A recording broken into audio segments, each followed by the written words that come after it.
Power TV देखने वाले तमाम बहन भाइयों को खुश आमदीद। मैं हूं खुदावंद का खादिम पास्टर यूनुस सालिम, आपकी खिदमत में हाजिर हुआ हूं खुदा के कलाम के साथ। आए अपने सर को झुकाएं, अपने के बंद करें, दुआ मांगें। अज़ली अबदी वफादार खुदा, तेरे शुक्रगुजार हैं। तू अपना कलाम बनी आदम को देता है, बनी आदम के सुपुर्द करता है, ताकि तेरे कलाम की बरकत, ताकत, कुदरत बनी आदम हासिल करे और हर तरह से तरोताज़ा बहाल हो जाए, पाक हो जाए और शिफा पाए। तेरा कलाम बयान करना चाहता हूँ, मेरी बड़ी मदद फरमा, यीशु मसीह के नाम में, आमीन। खुदावंद के जिंदा और पाक कलाम में से मैं आपके लिए पढ़ना चाहता हूँ यूहन्ना रसूल का अंजीली बयान, उसका 19वां बाब, उसकी 19वीं आयत से 22वीं आयत तक। दोबारा सुनिए, यूहन्ना रसूल का अंजीली बयान, उसका 19वां बाब, 19वीं आयत से लेकर 22वीं आयत तक। पाक कलाम में लिखा है, और पिलातुस ने एक किताबा लिखकर सलीब पर लगा दिया। उसमें लिखा था, यीशु नासरी यहूदियों का बादशाह। इस किताबा को बहुत से यहूदियों ने पढ़ा, इसलिए कि वो मकाम जहाँ यीशु मसलूब हुआ शहर के नज़दीक था, और वो इब्रानी, लतीनी और यूनानी में लिखा हुआ था। बस यहूदियों के सरदार कायनों ने पिलातुस से कहा कि यहूदियों का बादशाह ना लिख, बल्कि ये कि उसने कहा मैं यहूदियों का बादशाह हूँ। पिलातुस ने जवाब दिया, मैंने जो लिख दिया वो लिख दिया। खुदावंद के पाक कलाम के सबसे आज हमें बड़ी बरकत मिले, आमीन। सो मेरे अजीजों, हम देखते हैं यहाँ पर कि यीशु मसीह की सलीब पर कुछ लिखा हुआ है, और आज जिस मौजू पर हम बात करेंगे ये है सलीबी कुतबा।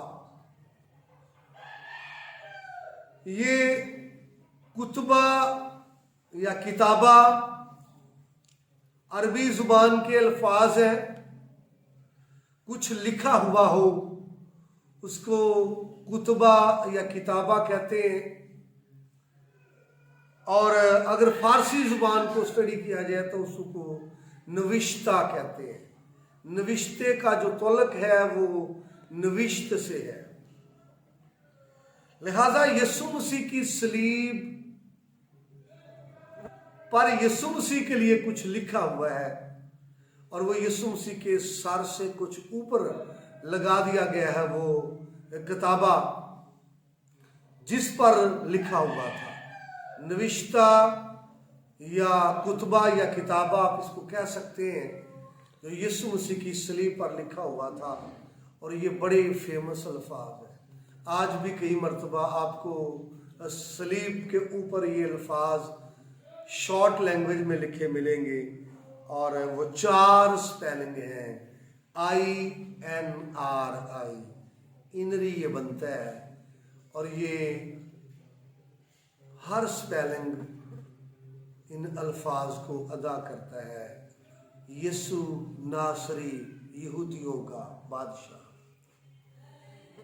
जब हम इसको पढ़ते हैं डिटेल के साथ तो ये 3 जुबानों में लिखे थे।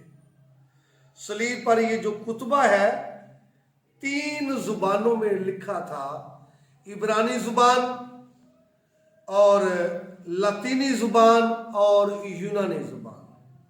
पहली तो बात यह है कि कोई भी बात जब 3 मरतबा लिखी जाती है, की जाती है, वो बात मोहरशुदा होती है। पहली बात याद रखो, वो बात तस्दीक के साथ होती है, वो बात मोहरशुदा होती है। जैसे पतरस ने 3 मरतबा यीशु मसीह का इनकार किया, तो ये बात मोहरशुदा थी, अचानक नहीं उससे निकला, बल्कि उसने नियतन ये किया। और फिर यीशु मसीह ने पतरस से जब बातचीत की, इकरार भी 3 मरतबा पतरस ने किया। और यहाँ पर जो सलीबी कुतबा है ये 3 जुबानों में है, और ये बात मोहरशुदा है। तो इब्रानी जुबान में लतीनी जुबान में और यूनानी जुबान में।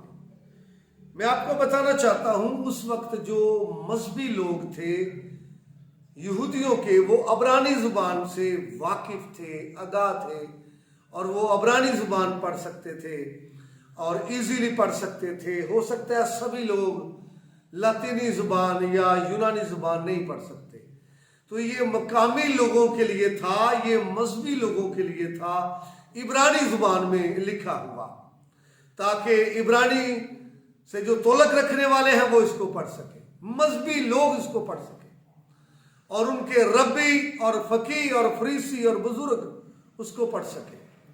दूसरी जुबान जिसमें ये लिखा था लतीनी जुबान थी।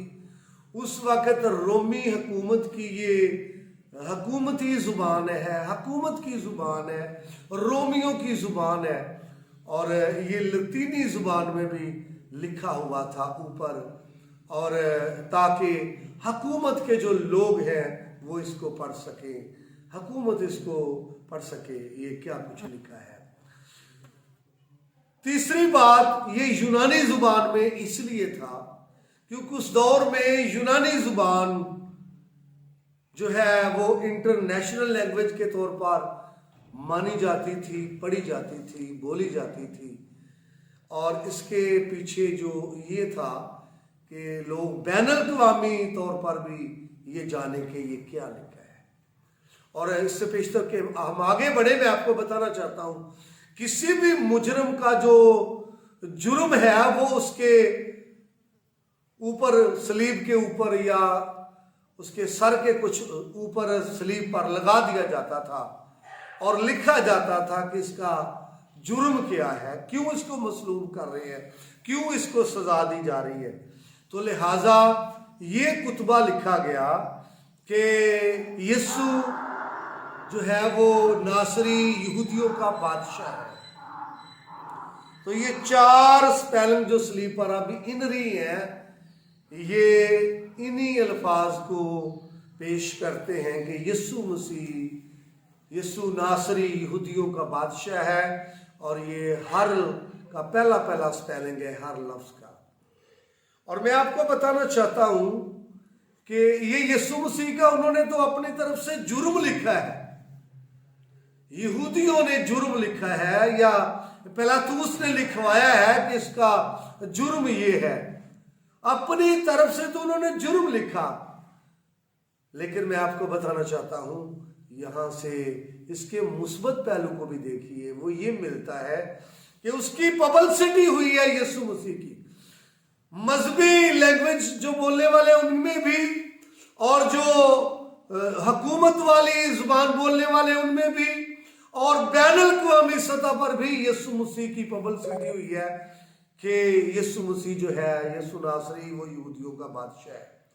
मुखालिफीन ने अपनी तरफ से तो जुर्म लिखा है, मुखालिफीन ने अपनी तरफ से तो ये लिखा है कि सजा का मुर्तकिब क्यों है, लेकिन इसका दूसरा पहलू ये है कि यीशु मसीह की पब्लिसिटी हुई है, यीशु मसीह की शोहरत हुई है मकामी जुबान में, हुकूमती जुबान में और बैनुल-अक़वामी जुबान में।